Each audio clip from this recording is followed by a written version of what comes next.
Next point is breather. आता आपण बघितलं की कॉन्झर्वेटर मधला तुम्ही फ्लो लक्षात घेतला की लोड वाढल्यानंतर करंट वाढला, हीट वाढली, ऑइलची लेवल इन्क्रीज झाली. ठीक आहे, ती एक्स्ट्रा ऑइल आपण कॉन्झर्वेटर मध्ये सेव्ह केलं.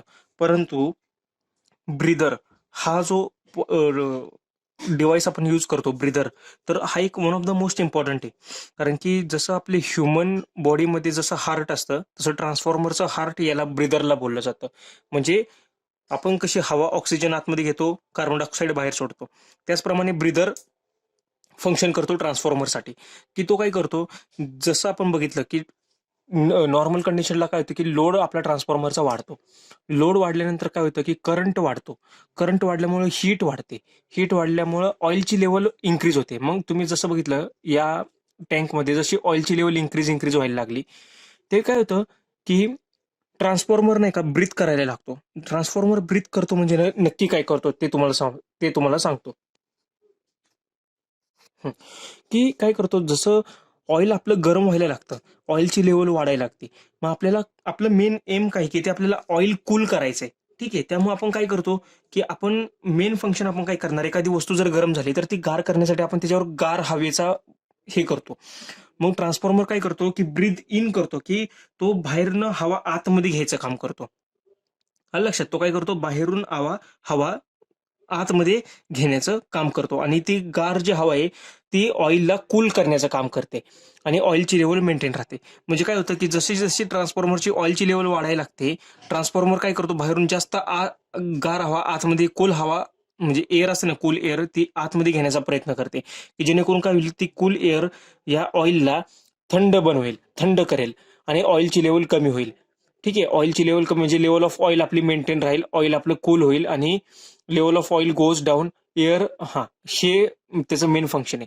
आलं लक्षात. सायमल्टेनियसली काय होतं की जशी बाहेरनं आपण कूल हवा आतमध्ये घेतो ना, त्यातली आतली जी गरम हीट झालेली हवा आहे, एअर आहे, ती आपण बाहेर फेकण्याचं काम करतो. म्हणजे दोन प्रोसेस असतात, ब्रीथ इन आणि ब्रीथ आउट याला म्हणतात. ब्रीथ इन म्हणजे काय, बाहेरची गार हवा आतमध्ये घेणे.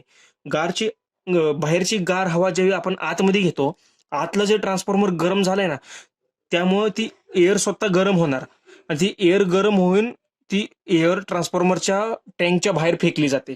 आलं लक्षात. त्यामुळे काय होतं की आपलं व्हेंटिलेशन प्रॉपर राहतं, आपण असं म्हणूयात. ठीक आहे, की ट्रान्सफॉर्मरचे ऑइल आहे ना, की ते लवकरात लवकर थंड होण्यासाठी ही प्रोसेस केली जाते. म्हणजे बाहेरची गार हवा आतमध्ये घेणे, हीटमुळे ती हवा गरम होते आणि ती हवा बाहेर फेकली जाते. त्यामुळे काय होतं की ऑइल सुद्धा थंड होण्यास मदत होते आणि जेवढं ऑइल आपलं गार होईल तेवढी ऑइलची लेवल खाली जाईल, त्यामुळे ऑइलची लेवल मेंटेन राहण्यासाठी आपल्याला मदत होते. पण काय होतं की ज्यावेळी आपण बाहेरनं हवा आतमध्ये घेतो, म्हणजे ऑक्सिजन, म्हणजे आपण जसं ऑक्सिजन घेतो आतमध्ये, तसं ट्रान्सफॉर्मर ज्यावेळी थंड एअर सक करतो, बाहेरनं आतमध्ये हवा घेतो, त्यावेळी हवा जी असते ती नॉर्मली त्याच्यामध्ये डस्ट पार्टिकल असतात. त्याचप्रमाणे ॲटमॉस्फिअरचं मॉइश्चर प्रेझेंट असतं. ठीक आहे, त्यामुळे काय होणार, ज्यावेळी जर आपण काही त्याच्यावर जर घेतलं, म्हणजे बाहेरची हवा ऍज इट इज घेतली, तर ऑइल ट्रान्सफॉर्मरचं खराब होणार. कारण की त्याच्यामध्ये बाहेरचं मॉइश्चर वगैरे येणार, डस्ट वगैरे येणार. मग आपल्याला काय करावं लागतं की बाहेरची हवा ज्यावेळी आपण घेतो त्यावेळी आपल्याला डर्ट आणि डस्ट हे मॉइश्चर हे कमी करावे लागतात किंवा काढून फेकावे लागतात. त्यामुळे आपण नक्की काय करणार की आपण एक ब्रीदर नावाचं एक डिव्हाइस यूज करतो.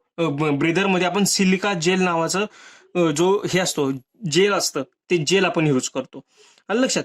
इथं इथं बघा, तुम्ही इथं लिहिलंय, process of taking air in and out is called as the breathing of transformer.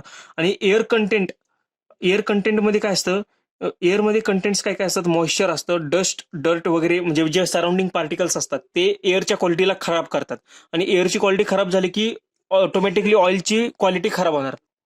त्यामुळे ऑइलची क्वालिटी खराब होणार. त्यामुळे आपण काय करतो की ब्रीदरमध्ये सिलिका जेल आपण यूज करतो. काय यूज करतो, breather is filled with silica gel. आता सिलिका जेलचं मेन फंक्शन बघा.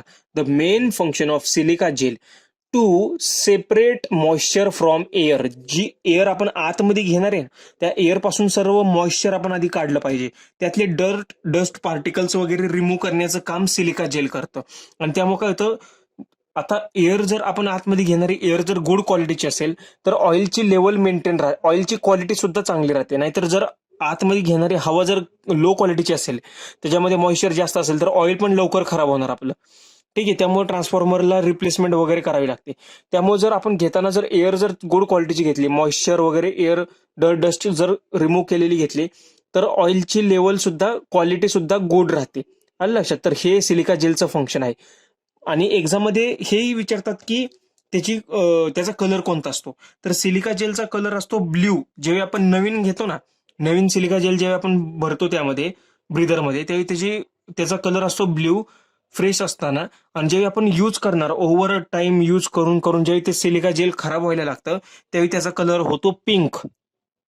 आलं लक्षात. त्यावेळी विचारतात फ्रेश सिलिका जेलचा कलर कोणता, किंवा ज्यावेळी यूज केलेला असतं, ओव्हर यूज केल्यानंतर जे सिलिका जेलचा कलर होतो तो कोणता. मग पिंक ज्यावेळी म्हणजे गुलाबी कलर ज्यावेळी होणार ना सिलिका जेलचा, त्यावेळी ते आपल्याला बदलावं लागतं.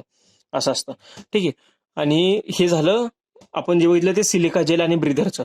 आता बुशिंग्स म्हणजे नक्की काय असतं तुम्हाला स्क्रीनवर दिसत असेल बघा. हे ट्रान्सफॉर्मर आणि त्याच्यावरती बुशिंग्स असतात ते. तर बुशिंग्स नक्की काय असतं की ते इन्सुलेटिंग डिव्हाइस म्हणून काम करतं. ठीक आहे. Bushings is a insulating device that allows an electrical conductor to pass electrical energy safely. म्हणजे ते एक इन्सुलेटिंग डिव्हाइस म्हणजे एक सेपरेट करण्याचं काम करते दोघांना. ठीक आहे. त्याच्यामध्ये जास्त काही एवढं हार्ड नाही. जसं तुम्ही बघू शकता त्या स्क्रीन तुम्हाला ह्याच्या फोटोमध्ये सुद्धा दिसत असेल की इन्सुलेटिंग डिव्हाइस असतो आणि इलेक्ट्रिकल कंडक्टरला इलेक्ट्रिकल एनर्जी सेफली पास होण्यासाठी मदत करतो तो. आणि त्याचप्रमाणे आपल्याला इलेक्ट्रिकल फील्ड स्ट्रेंथ सुद्धा प्रोव्हाइड करतो टू इन्सुलेशन ऑफ कंडक्टर. ठीक आहे. त्यामुळं आपल्याला एक स्ट्रेंथ प्रोव्हाइड करण्याचं काम करतो. तर हे होते कन्स्ट्रक्शन मधले one of the most important topics, की ज्याच्यामध्ये आपण काय काय बघितलं की कोर बघितला, त्याचप्रमाणे वाइंडिंग्स पाहिले, त्या लॅमिनेशन पाहिलं, बुशिंग्स पाहिले, त्यानंतर silica gel breather, conservator tank, हे कन्स्ट्रक्शन आहे. आणि कन्स्ट्रक्शन वरचे तुम्हाला प्रश्न विचारले गेलेले आहेत. म्हणजे कॉन्झर्वेटर टँक बद्दल क्वेश्चन तुम्हाला विचारले होते.